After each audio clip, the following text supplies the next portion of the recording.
good evening Melbourne Pradip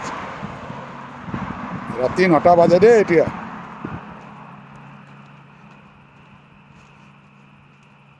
evening walk কৰি আছোঁ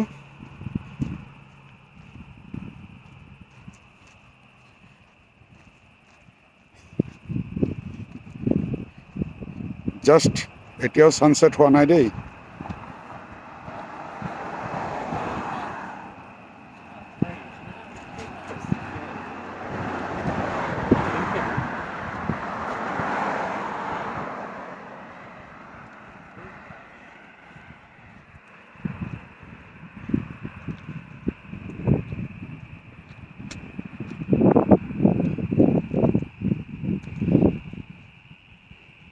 weather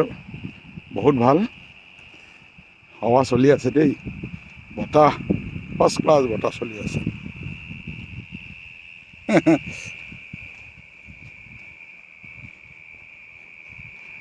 ৰাতিপুৱা 5টা 5:30টাতে সূৰ্যটো উঠি যায় ৰাতিপুৱা মৰ্ণিং ৱাক কৰাটো বৰ অসুবিধা ইয়াত মই কৈছিলোঁ আগতো ইয়াত আল্ট্ৰাভায়োলেট যিটো ৰে আছে এই স্কিনক বহুত এফেক্ট কৰে দেই সেইকাৰণে মই ইভিনিঙত কৰাটো প্ৰিফাৰ কৰোঁ ইভিনিঙতে ওলাওঁ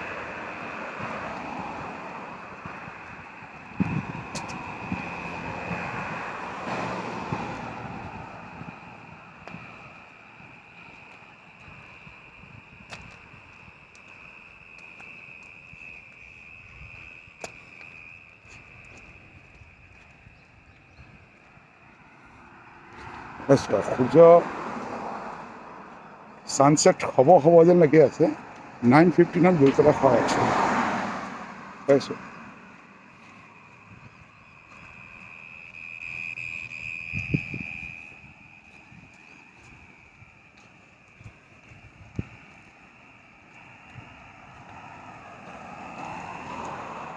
আজি দিনত গৰমটো বহুত আছিল প্ৰায় 35 ডিগ্ৰী আছিল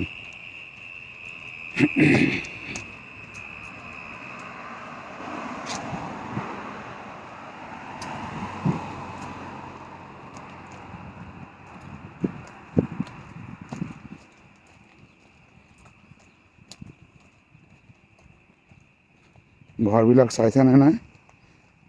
ঘৰবিলাকো দেখাত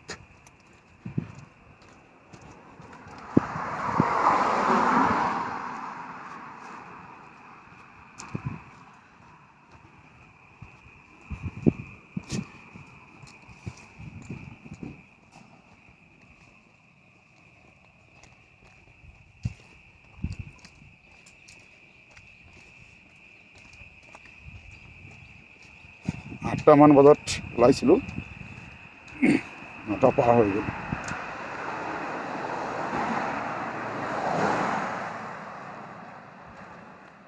ৰাস্তাৰ লগতে ফুটপাথ বনোৱা আছে এই যেনেকৈ ফুটপাথবিলাক আছে তুমি ৰাস্তাত খোজকাঢ়িব নোৱাৰিবা ডেট ইজ ফৰ কাৰ গাড়ীৰ কাৰণে ফুটপাথ দিয়া আছে ফৰ ৱাকিং আৰু এইফালে আৰু এটা আছে চাইক্লিঙৰ কাৰণে বেলেগ ট্ৰেক থাকে দেই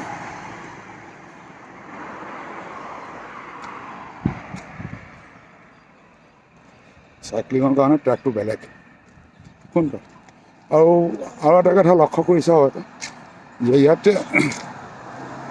মানুহ চব গাড়ীতে মেক্সিমাম ৱাকিং আছে এটা দুটা এনেকুৱা আছে ইয়াত গাৰ্ডেন আছে মানুহে তাত ৱাক কৰিবৰ কাৰণে গাৰ্ডেনবিলাকৰ পাৰ্কবিলাকত সোমাই যায় তাত কৰে আৰু ট্ৰেকিঙৰ ব্যৱস্থা আছে ট্ৰেকিঙো কৰে মানুহে আমি যিটো এৰিয়াত থাকোঁ সেই এৰিয়াৰ আশে পাশে আমি এইটো ৱাক ফুটপাথটো ধৰি ল'লেই হ'ল আৰু ৱাক কৰি থওঁ চোৱা বতাহ গছ একদম কেনেকৈ খিলি আছে চোৱা বতাহত